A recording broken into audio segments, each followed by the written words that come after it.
আসসালামু আলাইকুম প্রিয় দর্শকবৃন্দ, এই যে যশোর জেলার বিখ্যাত সেই যে লাইটিং সিস্টেমের যে ড্রাগন চাষ, আজকের আমরা আসলাম সেই জায়গাটা দেখতে।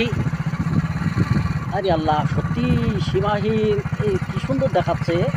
কঠিন কঠিন একটু একটু আস্তে আস্তে আস্তে আস্তে আস্তে আস্তে আস্তে আস্তে আমি বলে দাঁড়াইছি। ড্রাগন তো নয়, অন্য কিছু। এ একটা অসাধারণ একটা দৃশ্য,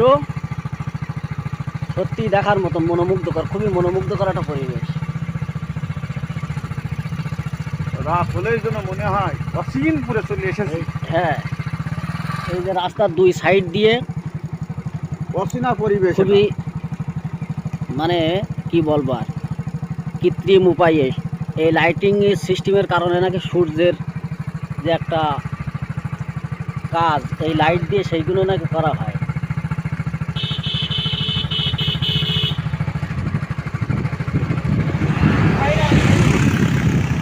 viral viral viral viral viral করতে হবে ভিডিওটা, দর্শকবৃন্দ বেশি বেশি শেয়ার করে দিতে হবে, যাতে চাষিরা এরকম সিস্টেমই সামনে আরও ড্রাগন উৎপাদনে আগ্রহী হয়। এই যে দেখেন, এই দেখাচ্ছি। সত্যি হ্যাঁ, এটা আমাদের দেশের বিশেষ করে অন্যান্য জায়গায় আছে, এখন শুনছি অন্যান্য জায়গায়ও আছে, কিন্তু আমাদের বসতপুরি বাগাসা, এই যশোর জেলার শার্শা থানার বাগাসা ইউনিয়নের বসতপুর গ্রাম, এখানে চাষিরা কেউ নেই। চাষিরা যদি সামনে দেখতো তো চাষিদেরও একটা সাক্ষাৎকার নেওয়া যেত। খুবই মনোমুগ্ধকর একটা পরিবেশ।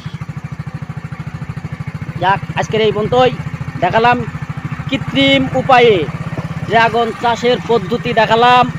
দেখা হবে আবার আগামী কোনো ভিডিওতে। সেই পর্যন্ত সবাই ভালো থাকবেন, সুন্দর থাকবেন, সুস্থ থাকবেন। আল্লাহ হাফেজ।